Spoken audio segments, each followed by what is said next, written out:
Hi. Wasn't quite sure what to do today, and I thought, I know. Judging by some of the messages that I've been sent, then people have been trying to move songs from one key to another, or move songs to play them in a different way, and so you don't.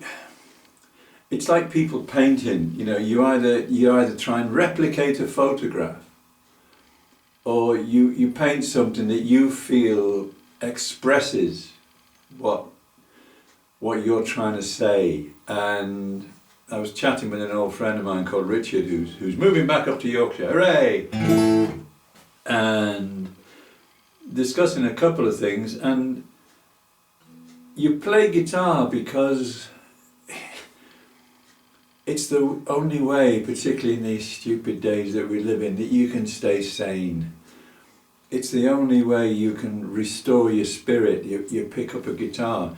But that's not to say that because I'm reasonably proficient on a guitar, I don't see myself as a great guitarist in any way.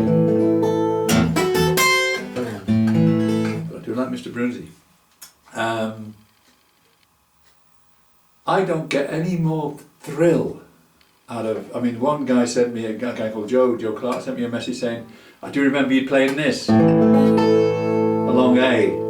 So you get this, rather than just playing A. And by the way, I play A, imagine playing an A seventh with your second and third. I took the other one in behind. People used to play it like that, and then you learn to play A with your finger flat, and then you learn to play A7 like that, and you learn things. But I can still remember thinking, made it. And the thing of being able to play just without looking.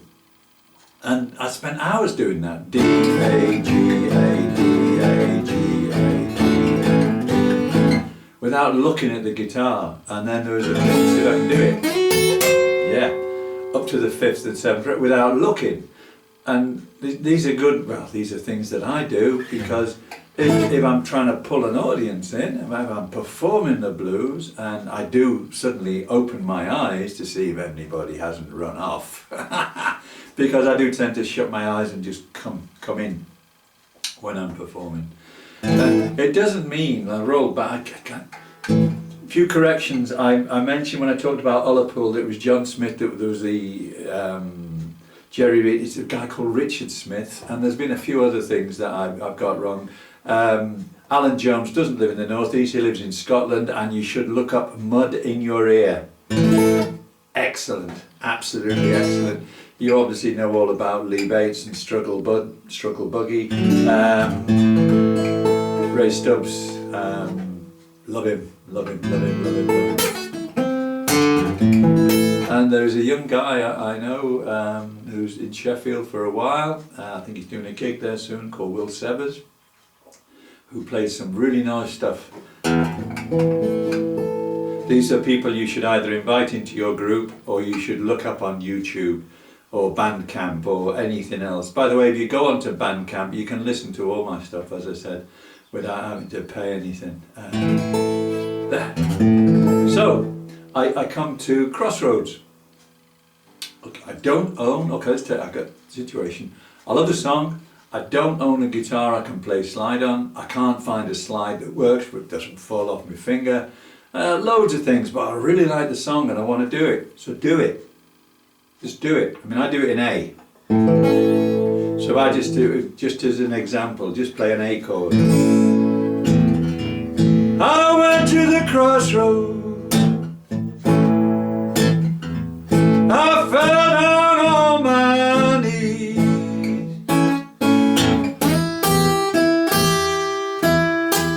I went to the crossroads. I fell down on my knees.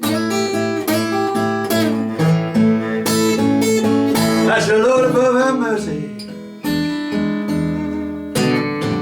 You save this poor boy if you please.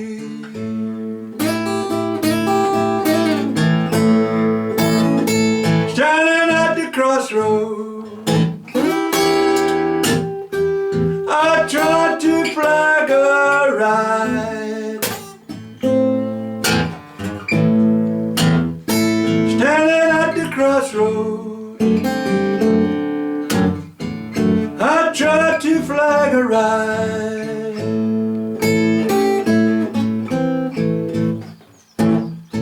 Ain't nobody seemed to know me.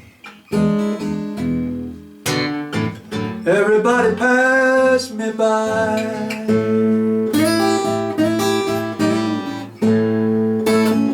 Sun going down, boys. Oh, doggone, catch me here.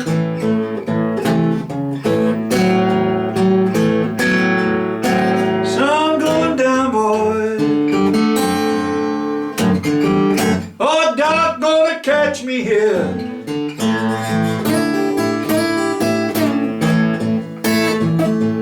Haven't got nobody, sweet woman, to love and see my care.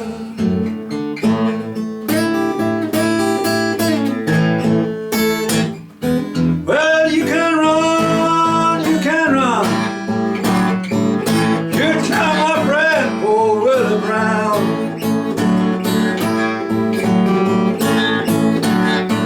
Yeah, you can run, you can run. You tell my friend, poor Willie Brown. When I'm standing at the crossroads, believe I'm sinking down.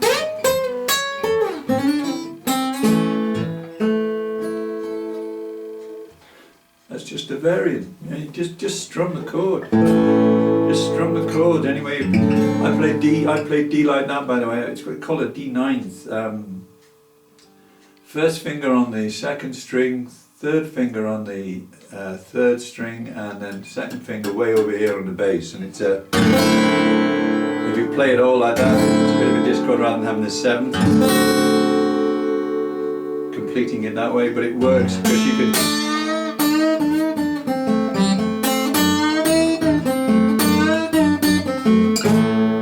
A useful chord.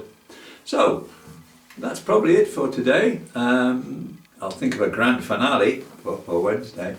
There was one other thing that occurred to me when I was in dialogue. I think it was with Ray Malta, and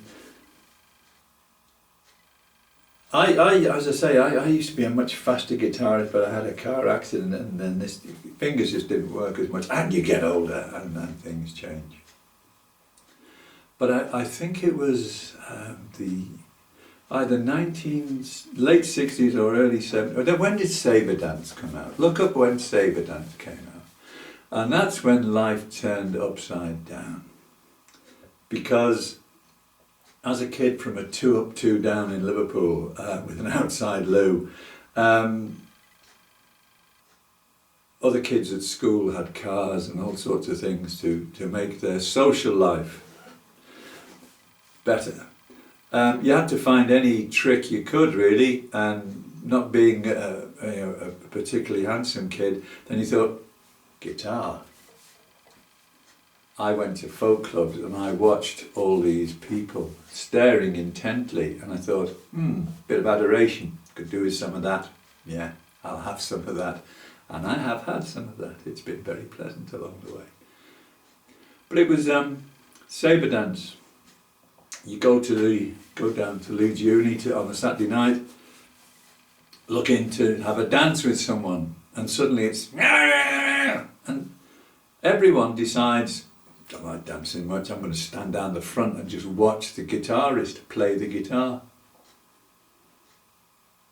What? Everyone was just standing there watching, and they took their women with them, so there weren't spare ladies about, and all the men stopped dancing, and all the women carried on dancing together around the handbags. And I thought, what a sad state of affairs, because the original blues performers, as far as I'm aware, it wasn't so much a concert performance. It was, come along and play your guitar and sing whatever you want. We just want to dance. So your music either swings or it's got a beat, and you can dance to it, and hence the proliferation of rock and roll bands that are classed as blues bands, but it's not really blues, is it? But to me, my opinion, everyone's got one. Rock and roll isn't blues. It's rock and roll, and it's great, and I love it. But it's not blues. It's not blues. Blues is a mindset. Blues is a way of life. Blues is something you either feel deep within you or you don't. It's not an intellectual exercise. So there you are. That's enough burbling for today. Yeah, that will do. And on Wednesday I do the last one of these, and any people out there who thinking, I was a bit reticent about the first one. Thought, well, what do you do? You know, because I've seen these guys doing their technical stuff with their exercises to do with chords and stuff, and with runs, and I think, wow, that's clever, and I've never ever been attracted to it. Don't know why. It's never appealed to me. It's never pulled me in, and I should do it. I should learn all these scales, and it would make me a better guitarist. Whether it would make me a better performer, don't know. Because what I'm concerned with is the performance of the song, not just the playing of the song, the performance of it. So whilst it's great to get good, so you feel, yeah, I'm okay. I'm okay as a guitarist. I'll do. It's not an end in itself. Blues are songs. If you want to hear someone sing blues who isn't classed as a blues singer, try Beth Hart. I think she's amazing. I saw her come on stage in Liverpool and go straight into a really difficult Billie Holiday number, and she does a fabulous version of Etta James at Last. And she really goes for it. You see her after 45 minutes on stage, and it's dripping off her. She's giving it with all of her. In the same way that when I was about 15, 16, there was a program on the telly of Little Richard, and he was giving all of it. And I saw Gary Davis when I was 17, 18. And his body shook when he sang. When he really opened up to sing a song, his whole body shook. He gave it with all of him. It was nothing to do with up here or cleverness here. And Stefan Grossman, as I say, has done a fantastic job teaching people his stuff. But he teaches you a sanitized version. He teaches you a clean version. There's a guy called Greg Kemp, I think it is, who I've come across on Facebook. Look him up. He plays Gary Davis tunes as I remember hearing them being played. Whack, hit it. If it's not clean, who cares? People who know me say, well, we know you don't, Spadey. Absolutely. Listen, for other guitarists, the mates of mine out there, if you want to do this, it's good fun. You get a chance just to talk bollocks to people for 15 minutes at a time, and they tell you that they like it. You think, yeah, okay, I've got loads more. See you on Wednesday. Bye-bye.